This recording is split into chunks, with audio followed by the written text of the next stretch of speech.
Hello everyone, this is Defense Politics Asia, and this is the situation report or the SITREP for the day of 1006 for the 25th of November, also known as the summary. And today no floating head because I'm wearing white, so the head is not floating. So we're gonna go from the Kherson front going anti-clockwise direction this time round. Just to mix things up, over at the Kherson front, Russian forces allegedly still attacking in the Pridniprovsky direction, according to the Ukrainian Defense Ministry. No idea where this attack is coming from, so no, just assume it's going to be here. Shellings reported in Kherson, and Shellings reported at Ponyantivka, according to the Russian Defense Ministry, but that's about it. So we move on away to the Zaporizhia front. Over at the Zaporizhia front, both Russian and Ukrainian Defense Ministry talked about fighting over at Novoandrievka. So it's very interesting that at the Orikhiv sector, Novoandrievka is the one that is currently corroborated on both sides that there is some fighting around there. So it looks like the Russians are definitely still, is definitely putting pressure on the Ukrainians in this direction, towards Novoandrievka. And of course, Novoandrievka is super important because it guards this road, the Ukrainian highway.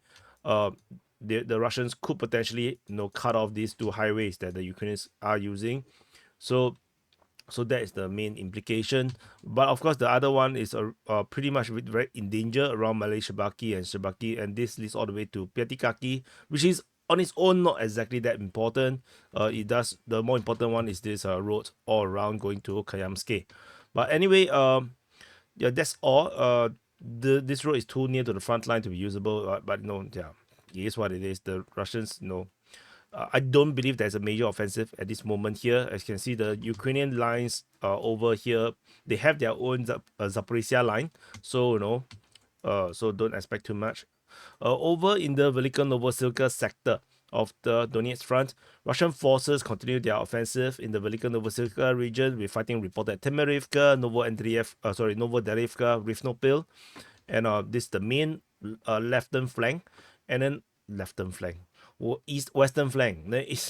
On the eastern flank, there is fighting reported at Novi Korma, Komar. I put the R in the wrong place. And there is fighting reported at Rozdone, with Russian forces capturing, I think, almost half of it already, and some incursion up towards the tree line that was already claimed by the Russian mapping.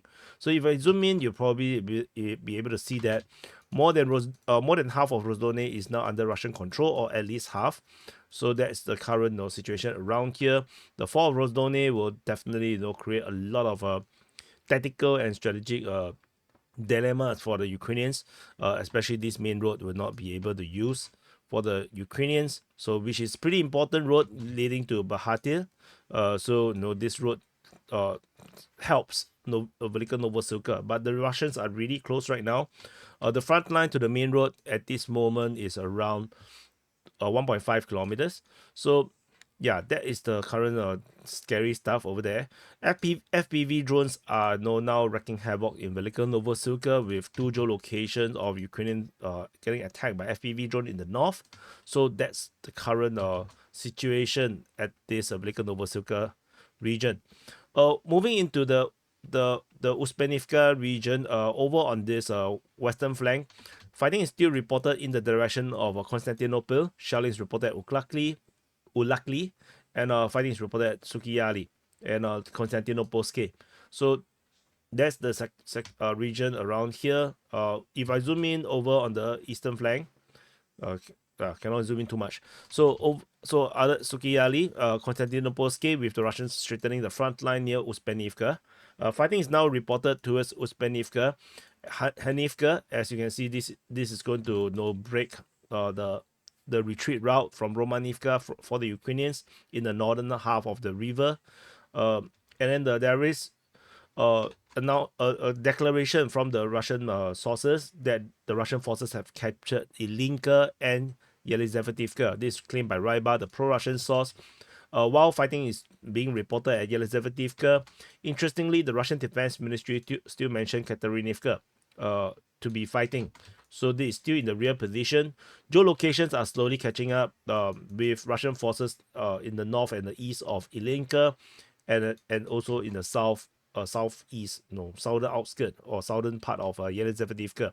So the footages is going to come, but it may not be so fast. It may be 1-2 days later, after the what has already been happened, so what has been will be, I forgot what's the Kamala Harris quotes. It's too complicated for me. I'm not high level enough to use that quote.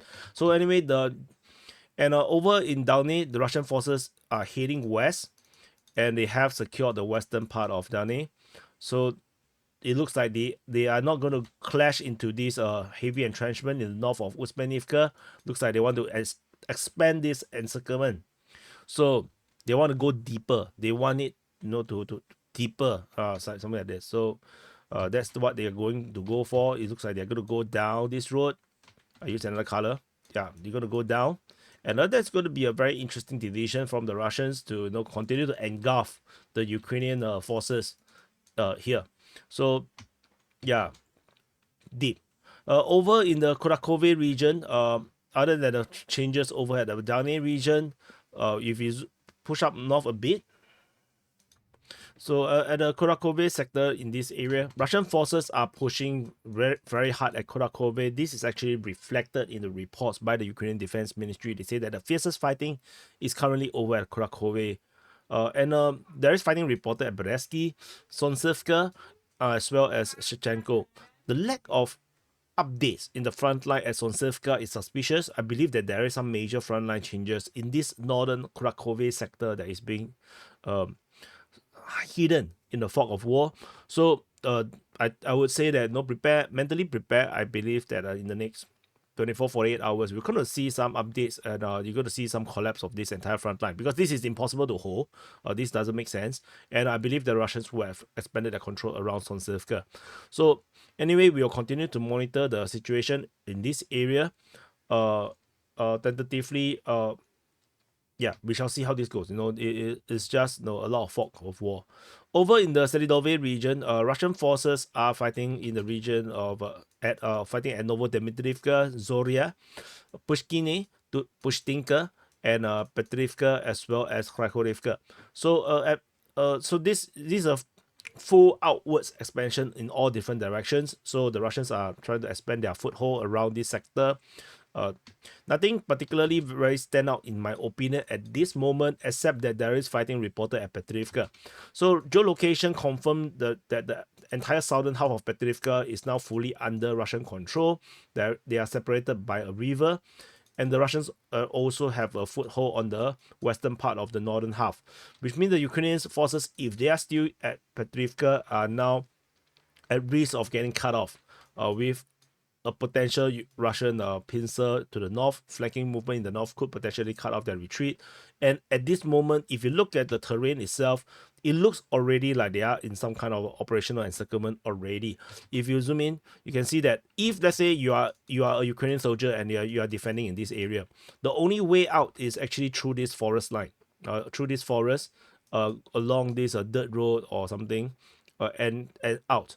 But the Russians are already at this area, and they have fire control. This less than 200 meters is very well within a assault rifle range.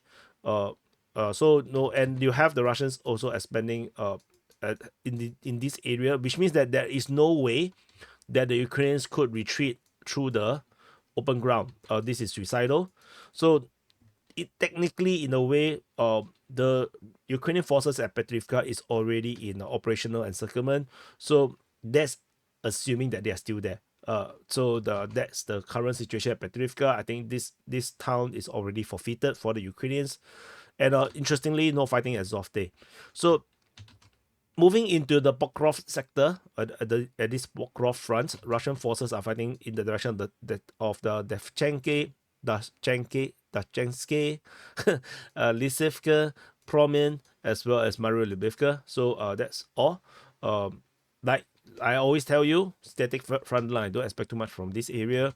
Over in the northern sector, there is a geolocation of shelling of the position of the Russian. So this is Russian forces being shelled over just off Timofeyevka or Svridonivka. along this tree line as they defending this river region. There's a Thorax River around here, the Kazeni Thorax. So they are defending this line. This is a static line. The Russians are just pretty happy with that line. So nothing is going to move over there as well. So over at the New York front, fighting still is around the Thorax region. Whoops, zoom in too much, sorry. Shelling is reported at Klebanvik, and fighting is reported in Skibinivka, Thorax, as well as Dazhny. So that's all in this sector. Nothing new. No much updates regarding this sector.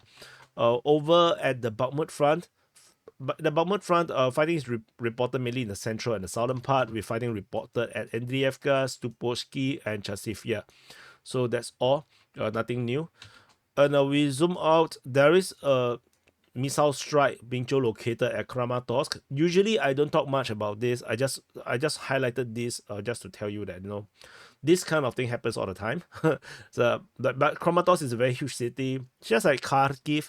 Kharkiv also always gets struck by the Russians, but it's very far away from the front line. The shelling, we can't really understand in a very concrete terms on what is the impact. Like, okay, you say that maybe it was a reserve position, maybe it's a dormitory, or maybe it's like a gathering point, a command post.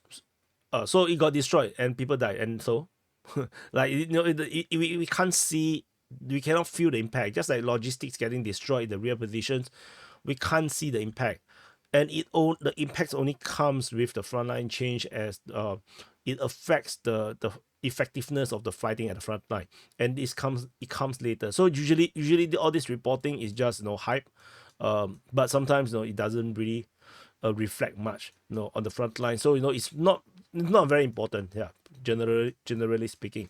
So at Sivers front, fighting is reported at Verkhovno-Okanyamsky.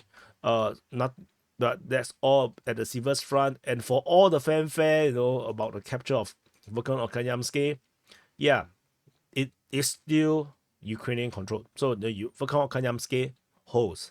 So Hodor, and over at the Kremlin front. At the Kremlin front, fighting is reported at Yampolivka as well as Torsky.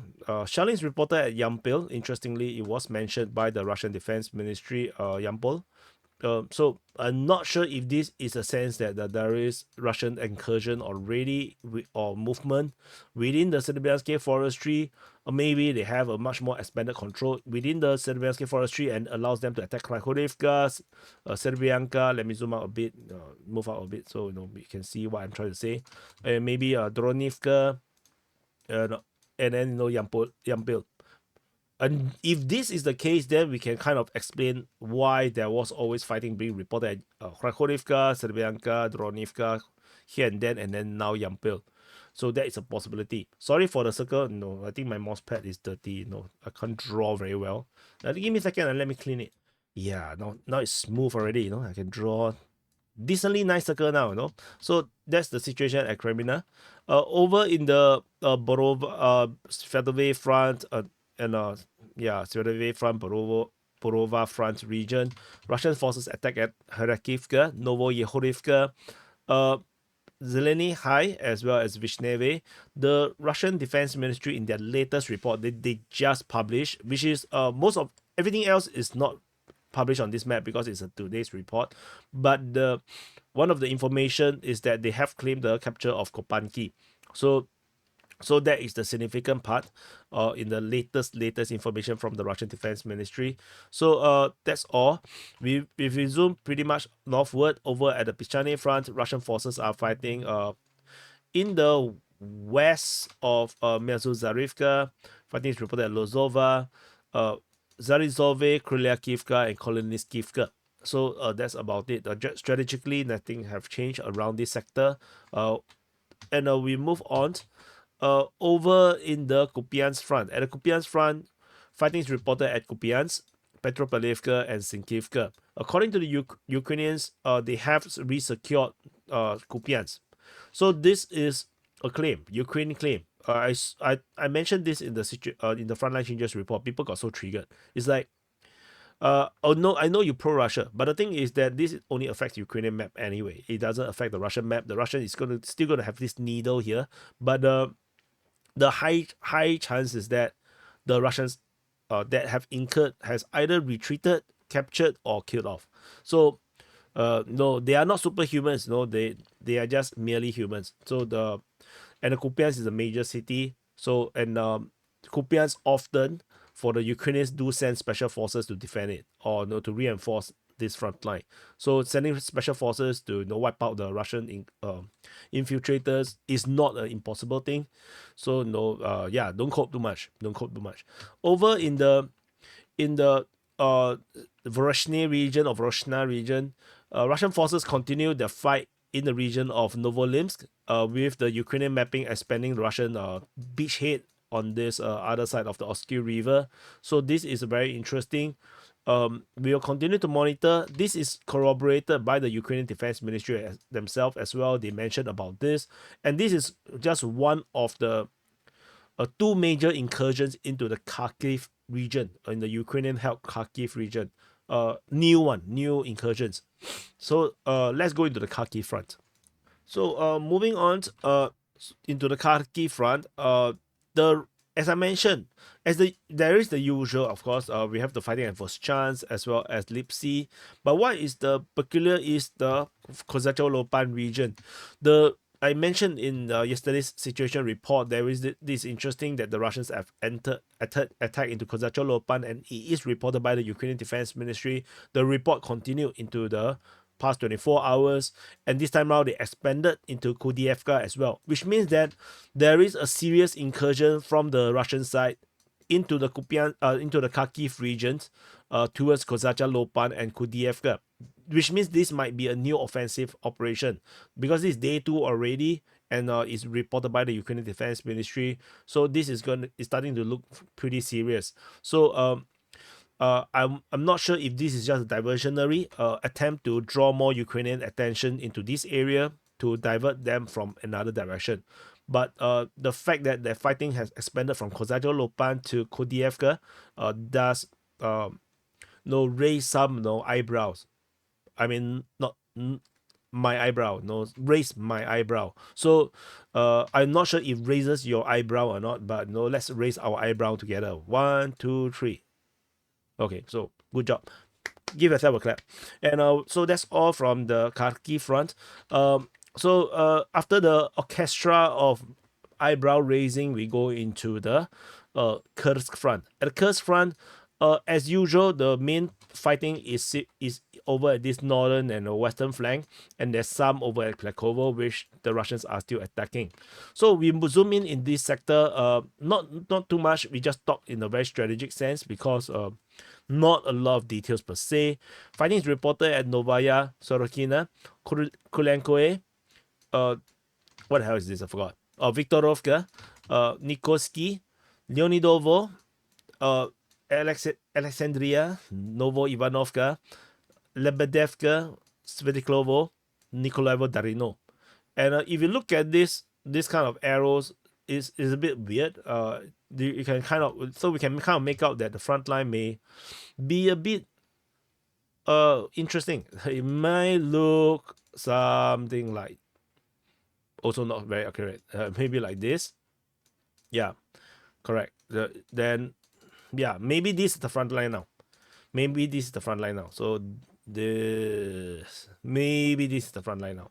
So so we shall see how this continue to play out. There is geolocation of the Russian forces south of Zelenizhai, which may actually corroborate the entire Russian claim of this entire area to be under Russian control. Tentatively, I do not want to just commit to it. I want to see Ukrainians give up the claim to this sector. But anyway, this is not very holdable. As you can see, this is just the end of a forest line here. But this is still a bit of a distance to reinforce and resupply. It's around 1.7 or almost 1.8 kilometers from Zelenizhai. So we shall see how this continue to play out. In the north, the fighting at Novaya Sorokina may lead to may be where the northern front line is. Kulenkoe, Viktorovka, Nikoski, and then Leonidovo, Novo Ivanovka, as Alexandria. Maybe it looks something like this, maybe. So, but we shall see how this play out, and that's it. So this is the summary for the day of 1006 for the 25th of November. Press the like button, subscribe, and I'll see you guys in the next update.